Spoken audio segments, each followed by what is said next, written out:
Okay, so last discussion, ang atin pong naging topic is yung doon po sa mga different kinds of controls na ini-implement natin.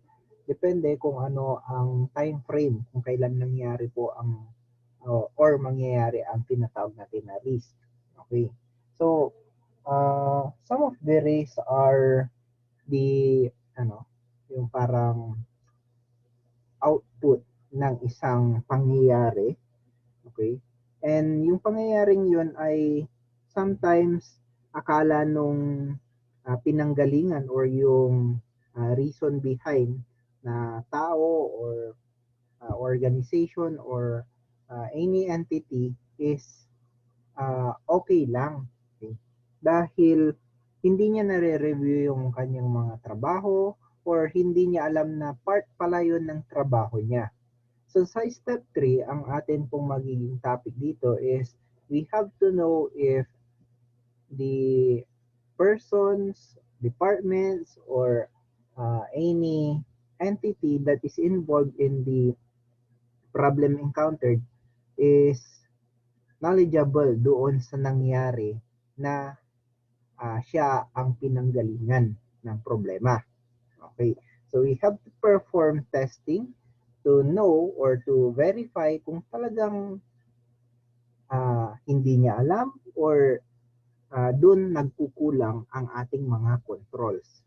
Okay, so in performing tests, we have different techniques and ano natin last time na meron tayong mga ginagawang we are currently checking if yung mga empleyado is alam nila kung saan yung nahihirapan sila or minsan din naman meron din yung mga empleyado na alam nila na nagkakamali na pero tuloy pa rin.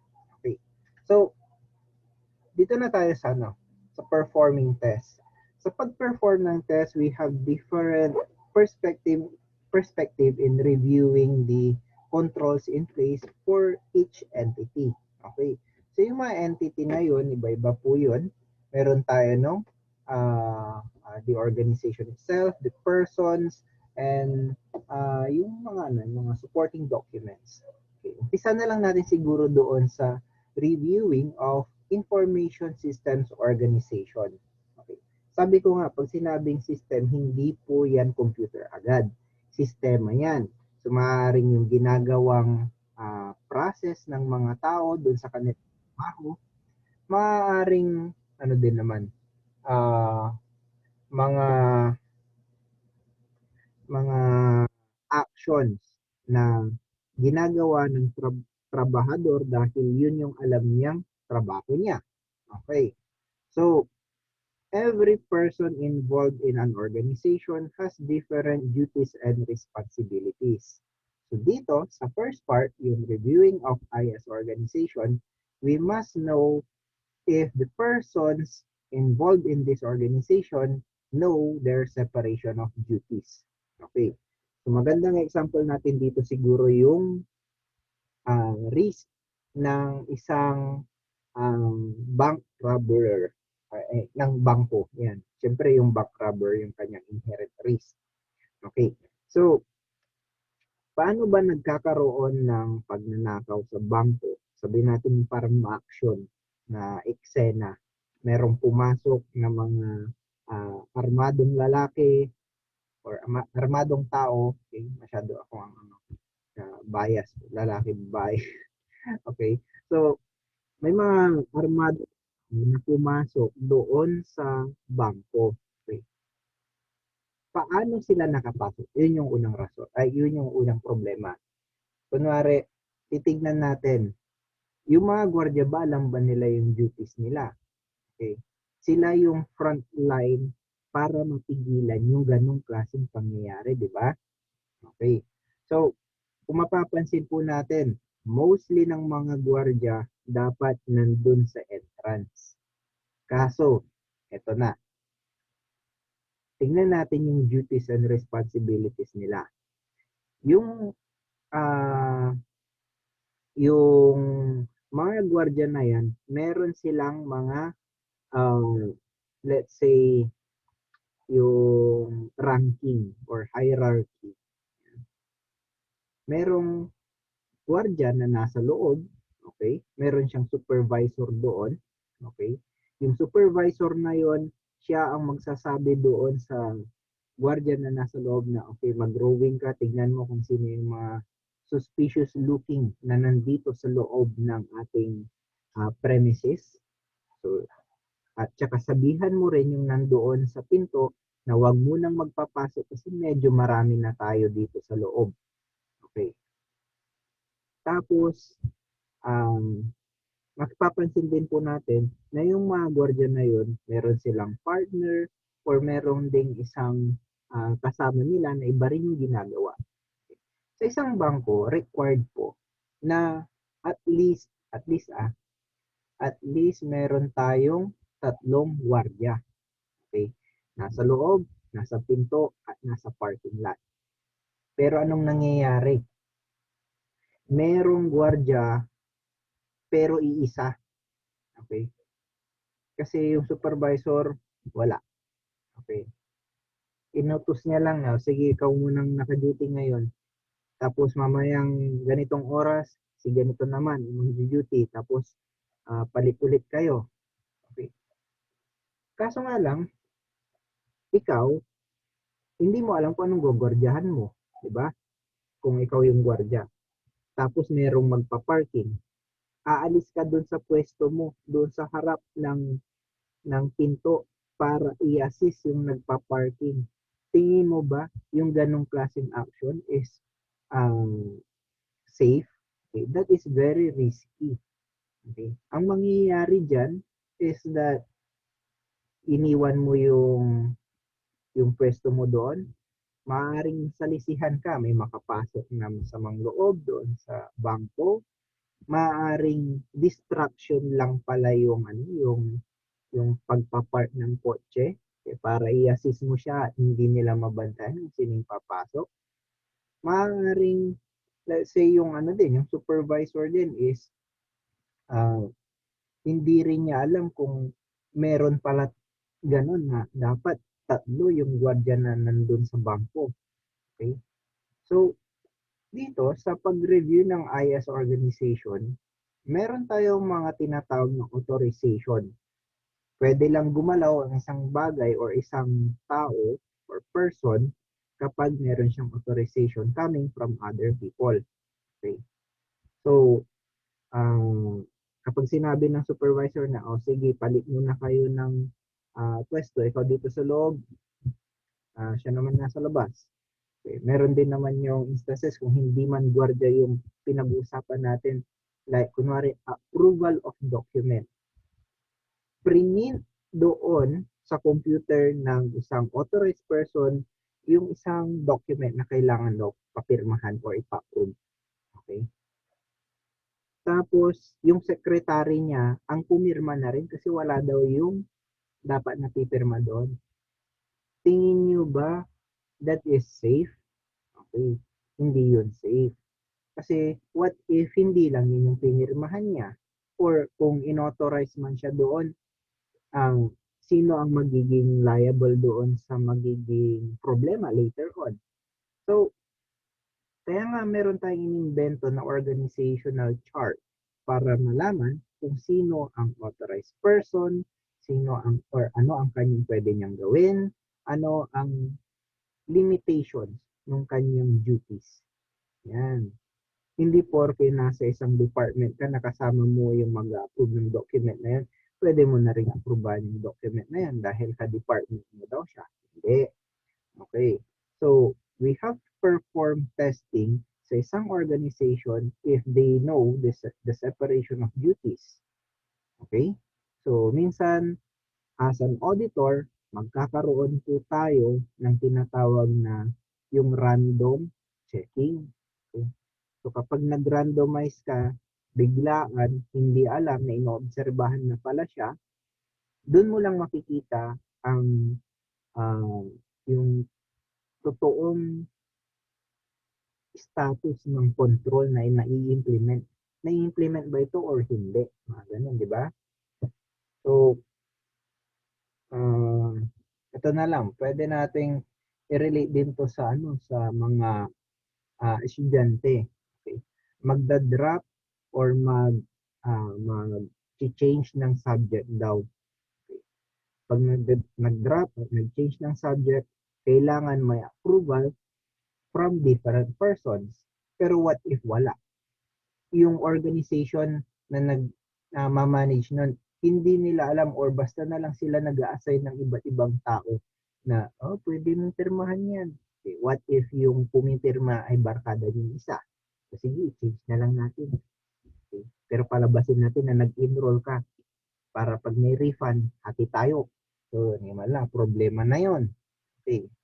So, pag nag-audit ka, sinurprise mo sila na tinesting yung ganong klaseng duties and responsibilities sa kanilang organization, nakita mo na may problema nga dahil nagkakaroon ng mga persons with no authorization or sobrang authorization, uh, yun na yun. Meron na tayong risk na na-identify doon. Another na pag-perform ng test is we have to review the information systems policies, standards, and procedures. Parang ito rin po ay yung sa organization, yun nga lang, naka-focus tayo sa pag-implement ng mga uh, do's and don'ts. Okay? Or yung mga rules pagdating sa kanilang organization. Like, kunwari, um, yung kanilang password. Yan. Sa isang striktong organisasyon, meron silang nire-require na every employee must change their password sa kanilang account in every 3 months or less. Okay. So, like, kunwari, pinalitan mo sa first month, ang ginamit mo, alphanumeric. Sa second month, dapat numeric and symbol. Third month, ganito rin naman. May kanya-kanya silang style. Dibaga? Okay. So, nababago rin yun. Minsan din naman, ang mangyayari is, meron tayong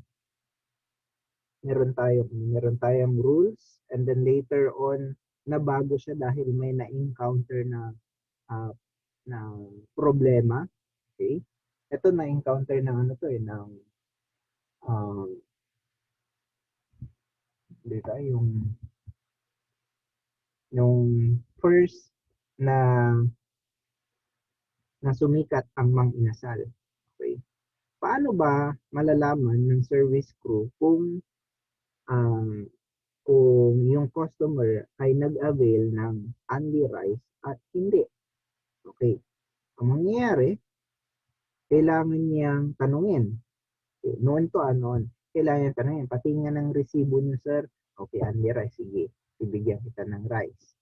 Pero nung na-identify nila yon na hassle yon or risk yon, what if nagbigay ng rice nung yung service crew nila.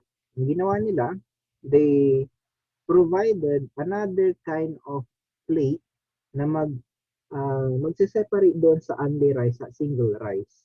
Yung single rice, puti yung plato. Yung only rice, green yung plato. So kapag yung customer hindi siya aware doon at humingi siya ng rice, makikita agad ng service crew na, ay sir, hindi po kayo nag-avail ng only rice. Okay. Paano niya nalaman? Kasi puti yung plato ng customer. Pero kapag kulay green, sige, bibigay lang ng rice. Diba? Okay. So, those policies were implemented along the way dahil na-encounter nila, and yung mga rules na yon or controls na yon or mga batas na yon ay nabuo dahil sa pag-a-update ng kanilang mga rules. Okay? So, sa ngayon kasi marami tayong rules na same pa rin, pero kapag ni-review yan later on, doon lang mababago. Okay? So, let's say, ito hindi naman to pag bibigay ng intuition, pero, um, idea lang. What if sa online class, meron tayong mga estudyante na papasok lang pag um, yung checking na ng attendance. Okay? Yung tipong end of class, doon lang sila magpapakita, magpapapicture, tapos inaakala nila na hindi sila naobserbahan. Okay?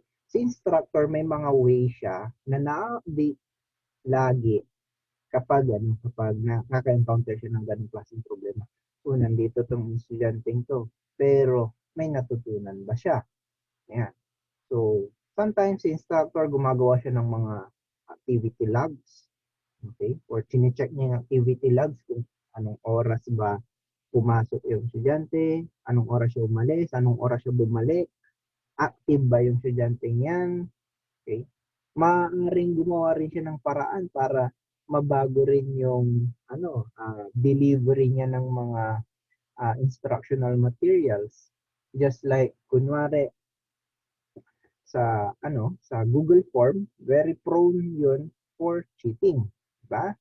Kasi maaari kang new tab or maaari kang mag-change ng process na ginagawa habang nag-i-exam.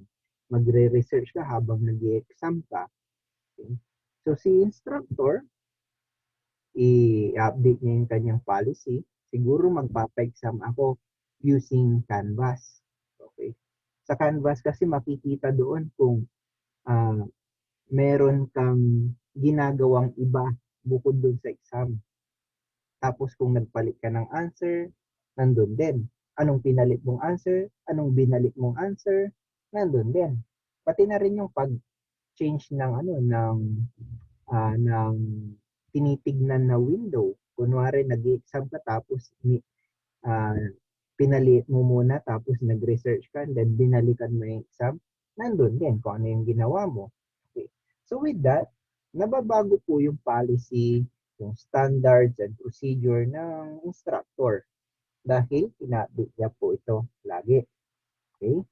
So, ganun din po yung mga company. Kapag may na-encounter silang mga risk, binabago nila yung mga rules para hindi maulit ito or hindi maaaring mangyari. Okay? So, kailangan pong i-testing yung mga policies na to, standards and procedure, if they are sufficient enough. Another po, na pag-perform ng mga testing when it comes to paghanap ng mga kakulangan is reviewing the information systems documentation. Okay, this is a combination of these two, pero meron po tayong mga karagdagan such as yung mga black and white kung tawagin or yung mga printed documents. Okay, so those documents will be the evidence kung meron man pong mga kakulangan, okay, or meron man pong mga paglabag, lalong-lalo na sa usapang contract. Yan. Okay, so kung sinabing contract, meron pong mga yung restrictions or limitations na pwedeng gawin ng mga nandun na involved sa contract na yun. Let's say, sa company, yung ginagamit na system sa kanilang opisina, let's say a software na nagma-manage ng mga inventory nila or mga magandang uh, nagma-manage uh, ng kanilang mga accounts. Ayan, punta tayo sa accounting. Kunwari meron daw silang ginagamit na accounting information system such as SAP or QuickBooks. Okay? So, imagine mo, what if walang kontrata na nakalagay doon? Or doon sa kontrata ay nakalagay, hindi pwedeng i-copy ang installer at data ng company at i-install ito sa isang unauthorized machine outside of the organization. What if in-install ito ng isang empleyado sa kanyang personal laptop. Tapos, ikinonect niya to sa bahay or sa ibang lugar and then na-access niya yung data ng inyong company. Okay. Pag wala yung kontrata na yun, hindi mo masisisi yun. Pero that is a very huge risk para sa company. Maaaring ibenta kasi yung data sa ibang sa kakompetensya. Maaaring kung hindi man siya aware na maaari siyang ma-hack yung kakompetensya mo, na-hack niya yung laptop, nasira niya yung data ng company ninyo without you knowing it. Okay. So sa mga policies, procedures, design, testing, operation, contracts, and security, lahat ng yan ay documented. Nakasulat po yan sa mga manual ng tawagin. Kaya nga tayo nag-provide ng employee manual or ng mga iba't ibang klase ng rules and regulations ng iba't ibang tao sa organization para alam nila kung saan sila pwedeng gumalaw lang at ano ang hindi nila pwedeng gawin. Okay? So, kasabay po ito ng pag-update ng policy din. Okay? Kayo ba, nabigyan ba kayo ng student manual nung nag-enroll kayo or nung bago pa lang kayo sa UL? I hope nabigyan kayo para at least alam ninyo kung saan kayo pupunta pag nagka-problema, ano ang pwede nyong gawin, ano ang mga rights na meron kayo. Okay? Lahat ng yun ay nasa student manual. Ganon din po yung mga instructor. Hindi ko lang alam sa ibang faculty, lalo na yung mga bago, baka kasi hindi nila alam kung hanggang saan lang yung limitations nila. Okay? Some faculties kasi, mayroon silang mga hindi sinusunod tulad na lang po nung pag-compute ng grade. Sabihin natin na iba yung kanilang yung transmutation. Okay? Hindi rin sila sumusunod sa syllabi. Okay? So, kung ano yung naisipan nilang topic, yun na yun. Okay? So, medyo delikado yun. Okay? So, dapat binabasa lagi kung ano yung nasa documentation natin. Okay. With that, meron din po tayo ng pag-perform ng testing randomly via interviewing the personnel. Okay. Yung biglaan na lang doon. Okay. Ito kasi, itong pag-review ng IS organization, policies, standards, and procedure, and documentation, mostly, ikaw yung nandun lang na binabasa mo kung anong trabaho nitong taong to. Okay. Check natin kung hanggang saan lang yung pwede niyang gawin na trabaho. Sino ang pwede, ano ang kanyang mga limitations. Pero kapag gusto mo nang i-testing in live form, yan na po, interview ka na, mag-interview and mag-observe ka na ng personnel. Tignan mo kung paano sila nagtatrabaho.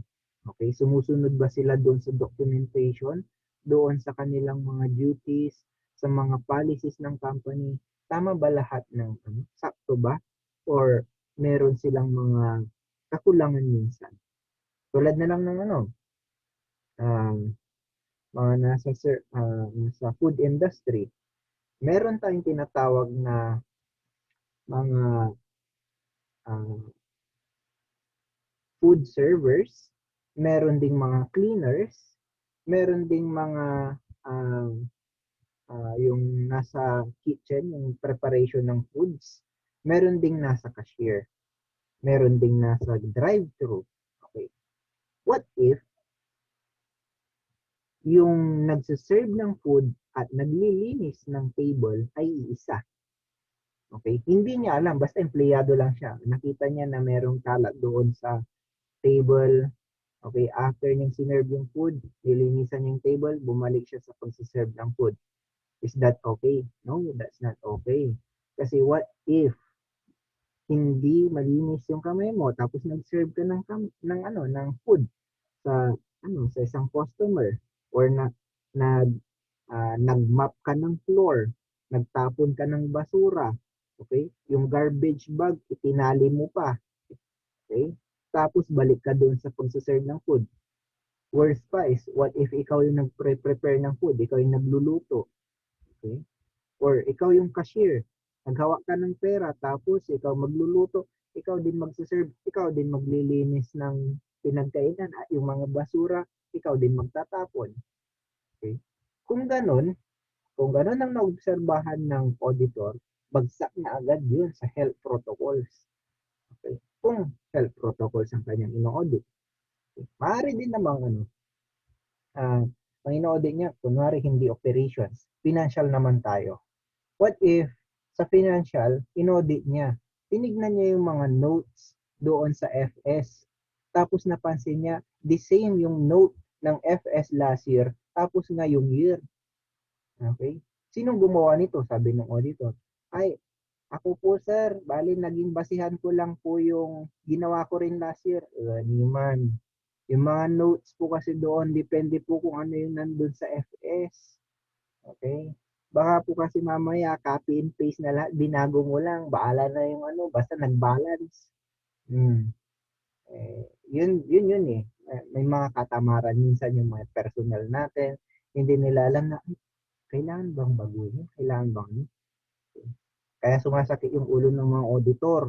Kasi yung mga personnel mismo, hindi nila alam yung mga ganon-ganon. Pag inobserba mo sila, kaya pala nagkakamali ito kasi sabi nung kanyang senior supervisor, sundan mo lang kung ano yung ginagawa ko. Ito.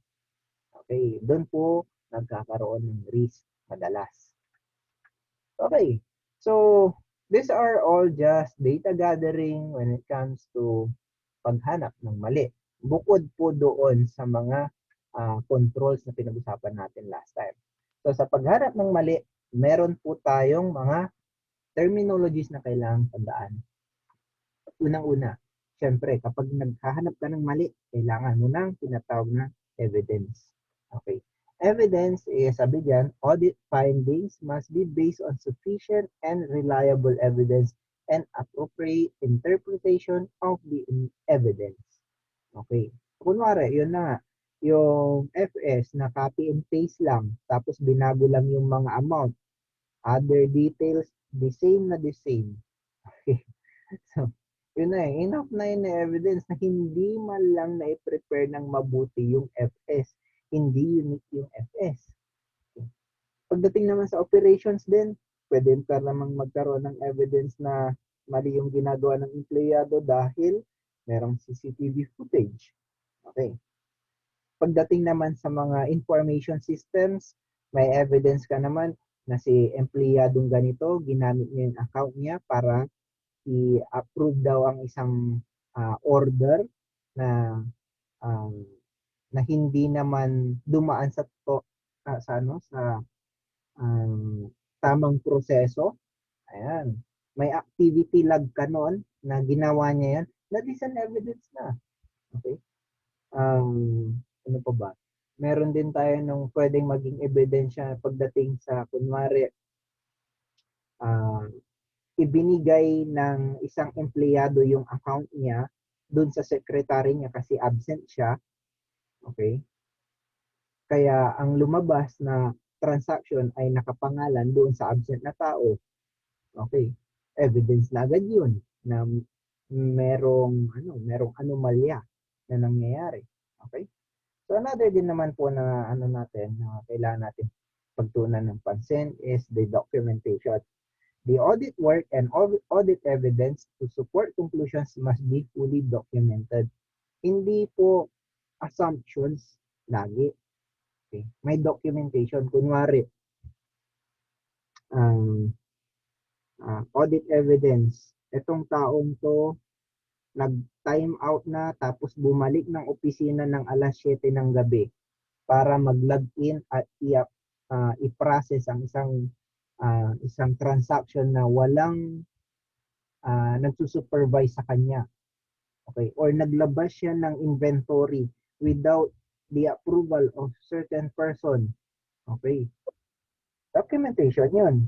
Okay, na sulat mo doon, sino yun, anong oras, anong ginawa. Maganda yun. Dapat sa evidence mo, documented. Okay. Another din naman po is supervision. Okay. Audit staff is supervised to ensure that audit is professionally completed. This is on the part of ODT. Okay? Kung saan lang po yung yung focus ng audit niya, dapat doon lang yung papakialaman niya. May times po kasi na medyo pakialamero na masyado si auditor na hindi na related sa audit area niya yung ginagawa niya. Okay? Let's say nasa sales daw. Check niya yung inventory.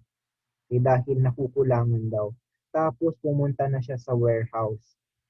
Tinanong niya na rin yung mga empleyado doon, sino yung nagre-release, tapos ano yung proseso ng pagre-release nila. Okay? Baka kasi sales lang yung kanyang audit area, tapos alam na rin sa inventory ng warehouse. Iba na yun. Okay? So, every auditor have a, let's say, yung parang yung team leader na mag-check na okay, yung mga evidence mo ay related sa iyong audit area. You can use for documentation at pag-support ng iyong assertions later on. Yun po yun. And then another din naman po, kapag sa part naman ni auditor, meron tayo ng parang skepticism. Okay? Professional skepticism is sabi dyan, the auditor must keep an eye open for irregularities and or illegal acts and unusual relationships, material misstatements. Well, ano yan, yung being ano pa rin, nandun pa rin siya na hindi yung uh, ano ba yung magandang line dito? Uh, may tiwala ka pero kailangan mo pa rin magkaroon ng doubts. Yan. Ano daw? Okay. May tiwala ka doon sa ginagawa nila, pero be open for irregularities. Huwag yung, ay, hindi niya kayang gawin yun kasi kilala ko yan. Okay. Kailangan meron at meron kang second opinion sa sarili mo. May doubts ka pa rin kahit papaano. Baka kasi yung sa sobrang pagtitiwala mo dun sa taong yun pala ay totoo yung assumption mo na siya yung gumagawa ng mali. Okay, so you must keep an eye open for irregularities. Hindi yung palakasan na lang, padrino, padrina, or what. Okay, di ba? Na, approve yan kasi galing kay ganito. Yan. Okay yan. Pasado na yan, ipasa mo na sa ganito. Kahit wag mo nang ipa-approve sa ganito, okay na yan. Doon nangyayari yung problema minsan. Okay? So, illegal acts yun, irregularities sa process. So, hindi porke alam mo or alam mo kung sino yung mga tao yun, yung involved na yun, kung yung process ba ay mapapabilis dahil sa paggawa ng shortcut, you must keep an eye for irregularities pa rin doon. Kung nangyari man yun, when irregularities are encountered, the auditor should investigate fully. Okay. So, tulad na lang ng kunwari, ito, na-encounter ko lang nung sa enrollment. Okay? Merong mga nagpapa-enroll na sinasabi nilang resident sila ng Dagupan kahit na hindi para lang makapag-avail ng test scholarship. Okay. Kasi sa Dagupan, ang kailangan lang ng mga resident nun para mag-apply for test scholarship is certificate of residency. Okay. Pero kapag hindi ka taga Dagupan at gusto mong mag-apply ng test, kailangan mo ng certificate of residency at certificate of indigency na talagang may kahirapan ka sa buhay kaya kailangan mo ng scholarship na yun. Okay. Ngayon, yung isang empleyado, yung isang estudyante na yun, nakakuha siya ng certificate of residency sa isang barangay sa Dagupan kahit na taga malayong bayan siya. Hindi ko na sasabihin kung saan bayan yon. Okay? Malayong bayan sa Dagupan, pero pinalabas ng taga-Dagupan siya. Ngayon, irregularities yun. Kasi, what if chinek ng CHED kung existing ba talaga yung resident na yon, at para makrubahan siya, talagang titignan nila kung existing nga yung address. Yan. So, iimbestigahan din naman po yun. And they will document all communications, tests, evidence, and finding. Paano siya nakakuha ng ganon, at paano na maiwasan later on yung ganong klaseng error. Okay. And then, report the irregularity to governance body in a timely manner. ASAP. Kasi minsan, saka na lang. Tapos, ang dami-dami na palang nangyayaring ganon. Okay? Yung mali lang na problema, nagkakaroon ng uh, malalang epekto dahil hindi tinutugunan agad-agad. So, ayun. Wait. Yan. Yan. Ito naman po, itong topic na to will be discussed by next week na rin dahil meron po tayong statistics na gagawin dito. So, medyo meron ano yung tayo, parang research tayong gagawin dito. Okay, so dito muna mag-i-end yung ating topic. Okay? So, dito na lang sa last na binanggit ko dito. Okay. Ito na lang. Hindi po porke kilala kayo ng instructor ninyo ay pasado na kayo. Ayun po, professional skepticism. May iba kasi, kilala ko yan, papasa ako dyan. Bahala kayo dyan pag sakali. Diba? Ay, close ko yan. Ito. Or, ay, malakas ako sa ganito. Okay? Keep an eye, we'll keep an eye for irregularities pag mga ganun. Okay, ganun din sa part ninyo, of course. Wag pong basta-basta magtiwala sa mga self-intuition. Okay? So, that ends the discussion for today. Ayan po, nabawasan na naman tayo ng participants. Okay, sige pa. I-stop ko na po yung recording.